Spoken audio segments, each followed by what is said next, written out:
রাষ্ট্রের স্থিতিশীলতা নষ্টের ষড়যন্ত্রের অভিযোগ তুলে অভিনেত্রী মেহের আফরোজ শাওনের বিরুদ্ধে সন্ত্রাস বিরোধী আইনে অভিযোগ দায়ের করা হয়েছে। রোববার রাতে রাজধানীর উত্তরা পশ্চিম থানায় জুলাই রেভলিউশনারি অ্যালায়েন্সের কেন্দ্রীয় সংগঠক আরিয়ান আহমেদ অভিযোগটি দায়ের করেন। অভিযুক্ত অন্যরা হলেন সাংবাদিক আনিস আলমগীর, মারিয়া কিশপট্ট এবং ইমতুর রাশিদ ইমতিয়াজ।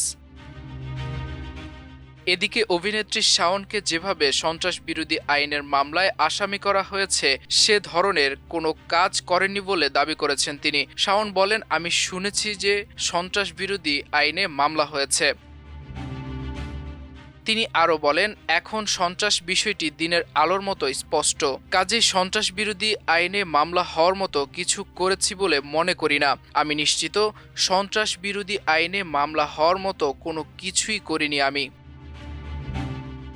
মামলায় অভিযুক্তদের বিরুদ্ধে কার্যক্রম নিষিদ্ধ, আওয়ামী লীগের সন্ত্রাসী কার্যক্রম উস্কানি এবং জুলাই গণঅভ্যুত্থান নিয়ে কটূক্তির মাধ্যমে রাষ্ট্রের স্থিতিশীলতা নষ্ট করার ষড়যন্ত্রের অভিযোগ করা হয়েছে। এসব অভিযোগ অস্বীকার করেছেন অভিনেত্রী শাওন। তিনি বলেন, আমি আমার কিছু মত প্রকাশ করেছি যা কোনো দলের পক্ষে বা বিপক্ষে যায়নি। এ পর্যন্ত কোনো দলের নাম বা নেতার নাম ব্যবহার করে কখনো কিছু লিখিনি, হোক পক্ষে বা বিপক্ষে।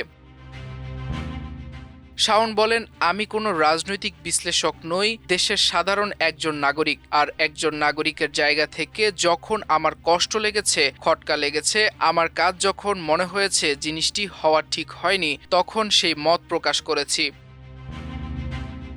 এ অভিনেত্রী আরও বলেন, সেই ৭১ থেকে কি চেয়েছি আমরা, আসলে মত প্রকাশ করতে চেয়েছি। ২৪ জুলাইতেও যে কথাটি বলতে হয়েছিল সেটি হচ্ছে বাক স্বাধীনতা। আর এখন যদি একদম সাধারণ মত প্রকাশেই মামলা করতে হয়, মামলা করলেই যদি গ্রেপ্তারের ভয় থাকে, তাহলে সেই বাক স্বাধীনতা কোথায় গেল?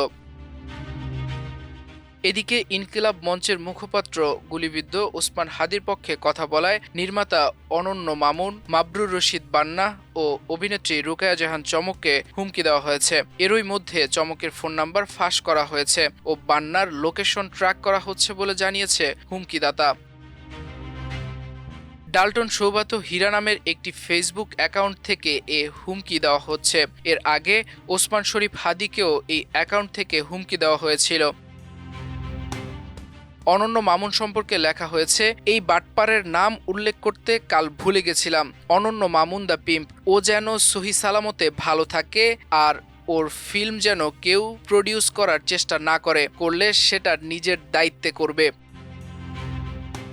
বান্না ও চমককে যেন কেউ কাজে না ডাকে জানিয়ে হুমকিদাতা লিখেছেন, মাবরুর রশিদ বান্না ও রুকায়া জাহান চমক বঙ্গবন্ধুর ৩২ নম্বর ভাঙার পর কুৎসিত উল্লাসকারী লাল বদর দুজনকে যদি মিডিয়ায় কেউ কাজে ডাকার চেষ্টা করেন তাহলে সেটা নিজ দায়িত্বে ডাকবেন। এই নব্য রাজাকারদের কাজে নেয়ার ফলে আপনাদের নিরাপত্তা বিঘ্নিত হলে সেটার দায়িত্ব কারো না।